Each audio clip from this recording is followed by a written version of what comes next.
This entitled parent continues her destructive ways as she ruins her son's education at school. And it seems her entitlement is contagious, as her daughter is now showing the same behaviors. Is there any hope for this family? Happy birthday if today's your birthday, and on with the show. Act 2. The Fallout. Eventually, because Mum wasn't getting a job or doing anything to help herself, Dad stopped giving her money. The only thing left Dad was doing for her was taking me over to her house. Because again, he felt it was the man thing to do. He accepted full responsibility of taking me and my sister over to my mother's house to see her whenever we wanted to. My sister never wanted to go over, so it was just me and Mum. I wanted to be fair to both parents. I wanted to stay with Mum for a week, then stay with Dad for a week. During this time, Mum would try convincing me that Dad was the real bad guy in the whole situation, that he was just manipulative, that he was taking substances, while her face and skin was tearing from all of the stuff she'd been doing in my absence. I was a bleach blonde kid growing up. I had bright hair, but during all of this, I ended up staying inside more and more. My hair wasn't getting any sun anymore. Evidently, this was the cause of my hair turning dirt brown. I don't know if that makes sense, but it's just what makes sense during that time. It'd be nice to know if that was the case. I liked my blonde hair. Eventually, child services became involved. The school had notified them when they'd seen me change from disruptively energetic to quiet, falling asleep in class, and smelling awful. I wasn't socializing anymore. I was sitting alone, which was honestly because of my nasty bullying problem I had growing up. I went to a vile school growing up, but that's another story. I wasn't even trying anymore. I don't know what all happened, or if it's even how it went. I guess the staff noticed signs of neglect? I don't know. My grades were never spectacular, average at best. An A or two, mostly Bs, and maybe a C sneaking around somewhere. But during all of this, they had taken a noticeable nosedive. Take all of this, and the fact I went to a school with students that weren't above using my parents' divorce as a way to hurt me. I honestly considered self-destruction. I don't want to touch too much on this here. It's not really relevant to the story, the play-by-play of this part. The school noticed that I was coming to school clean, fully rested, and only mildly participating in class. Socializing was still garbage, but again, that was for a different reason. They noticed all of these improvements every week I was with Dad. Then I went back to my mother's. All life was just sucked out of me. So they called my dad in, asked for an explanation, to which he explained what I just explained, that I was staying a week with him and a week with my mother. This week I was staying with him. So when they saw me that day, they took note of my improved health. They asked me questions, told me that I was probably going to end up living with Dad and not seeing Mum nearly as much. I don't remember this part as well, but I remember the parts that my dad told me happened. I said I was relieved that I didn't have to choose, and that, even as a kid, I knew Dad was better for me. That much I remember saying. Dad said saying that caught him off guard. He knew I was a huge mama's boy, and that the only reason he was letting me go to Mum's was because he didn't want to hurt me by not letting me see her. But since I said that, Dad went whole hog making sure he got me, at least during the week. He didn't want to rob Mum of seeing her children, so I still went and visited her on weekends. That's how things went for a while. I know people say, this was the best decision of my life, or that was the best decision of my life, usually as a form of exaggeration, but I mean it with all my heart. I think choosing to live with Dad was truly the best decision of my life. I know, not think, know, that I wouldn't be anywhere near where I am now in life if I stayed with Mum. I know this part was a little shorter,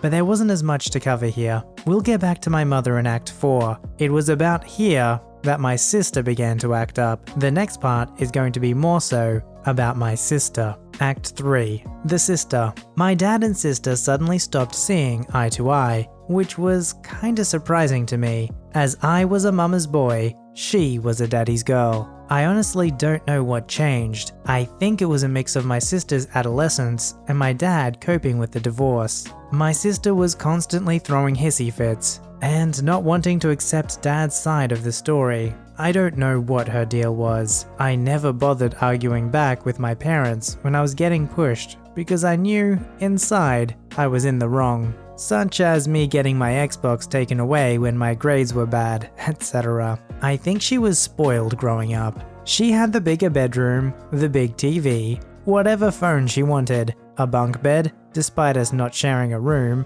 and her being the only one occupying it, and even a laptop. When Mum and Dad divorced, Dad gave her the master bedroom in the place he got when he moved out, which had a huge bathroom with speakers in the ceiling. By this point, Mum was no longer living on the old farm. In fact, my grandmother, her mother, was lending her a house to live in. I didn't have her bedroom or anything. Meanwhile, I got the smallest room in the house. This upset me, not because, oh my gosh, Dad gave me expensive stuff. It was the blatant favoritism. Whenever I brought it up with Dad, why she was getting all the nice stuff, he always responded with, "You gotta treat girls a little more nicely," which I can get, but this is more than just more nicely. This is spoiling. I didn't give a darn whether or not Dad started giving me new expensive stuff. That's not what it was about. I just didn't understand why Dad seemed to pick her so much over me. I don't know if he wanted to give her more love since the divorce was giving her a hard time or what. To be honest, I know Dad shouldn't pick one of us over the other. I know I shouldn't expect that of him, and I didn't.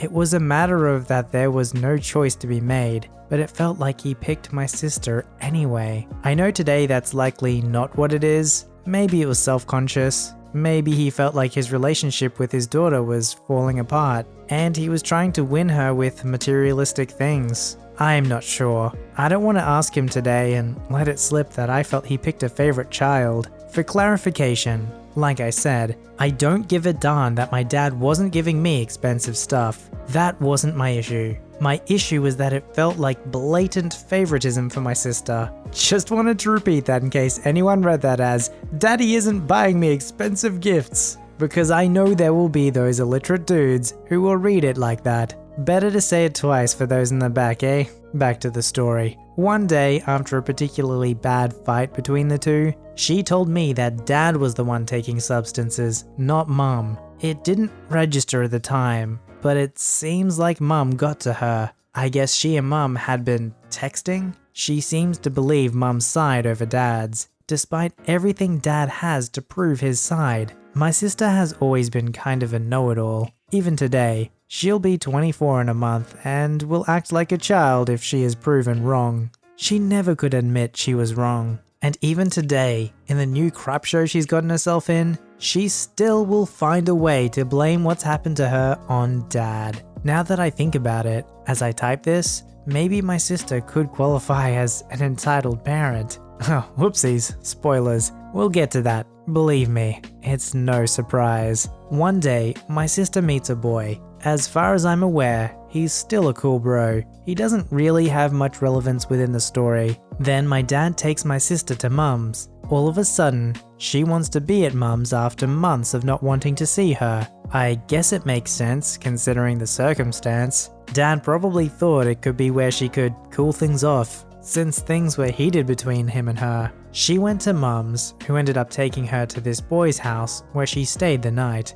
Dad caught wind of this, as someone who knew saw her with this boy and brought it up, I think. I'm still not clear on how he found out. So he calls Mum and asks her to put my sister on the phone. Mum plays dumb and says sister is with her. Dad calls bullcrap and tells her to put my sister on the phone.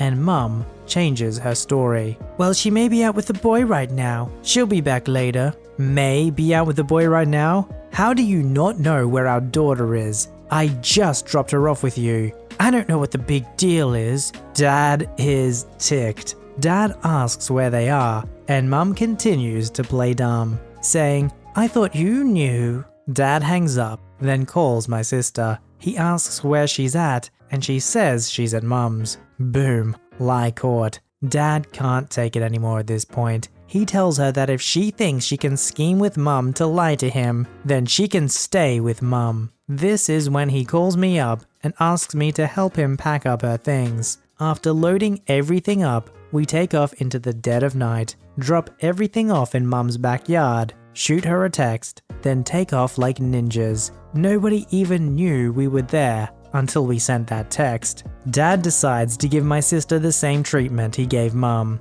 The list. Gave her a perfectly sensible list to follow if she wanted a chance to have a relationship with Dad. Good grades, don't lie, no going out with friends anymore, no phone, and a few other things I can't remember. All I know was thinking, well shoot, I could follow this list. Although I do think this is where Dad kinda messed up. I mean, he basically told her, "You're going to be punished if you come back to me," which pretty much meant she was staying with Mum. It was either Dad messed up or I'm remembering the list wrong. Either way, my sister for darn sure wasn't coming back. Regardless, just like my dad did with my mother, he predicted what would happen to her if she didn't get her stuff together. He said she was going to become a teen mum, wasn't going to do crap to raise her kids, and basically screw her future. What do you know? Dad was right. A year later, my sister is telling me that she's pregnant. There's not a lot that happens in these next few years throughout my high school life, but maybe 2 years after her first kid, she has a second child with another baby daddy. Then about 9 to 10 months ago, she has a third child with another baby daddy. During this time throughout all of this, she eventually started talking to my dad again, who remarried to a woman much more worthy of being called mother. She, stepmother, and Dad talked to my sister about what she can do to make things easier for herself. By this time, she was on kid number 2. They told her if she went to college to learn a trade or something that could land her a good paying job, that the colleges around here will help single mothers by providing daycares for their children while the parents go to school. This went in one ear and out the other.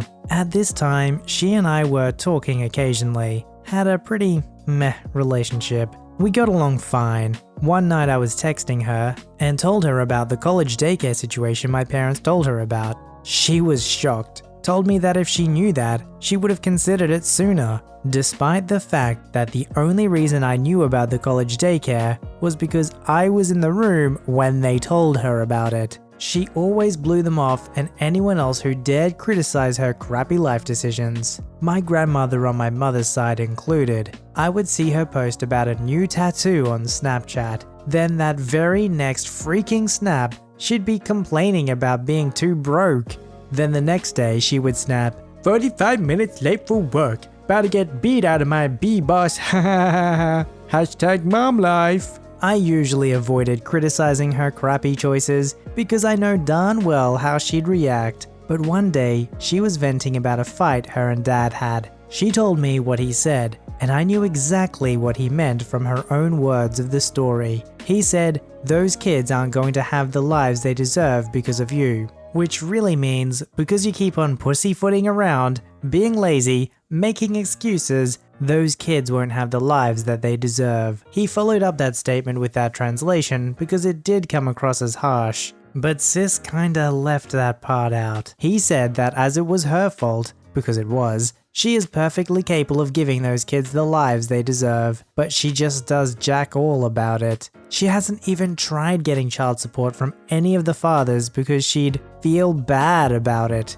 She wouldn't even have to work if she's getting child support from all of the fathers. The first child's father is actually a freaking beast. He took up full responsibility and pounces on any opportunity to see and help take care of his child. The rest are deadbeats. The way the argument started was because my sister was asking for gas money from Dad, which my dad refused. My sister's a big girl now. She can handle it herself. Plus, if she can load herself up with piercings, tattoos, and pedicures, she can afford gas. To which she threw out this one. "Wow, I guess I shouldn't have expected a little more help from my own father." When this all went down, I had actually just started listening to Reddit stories when I'm working.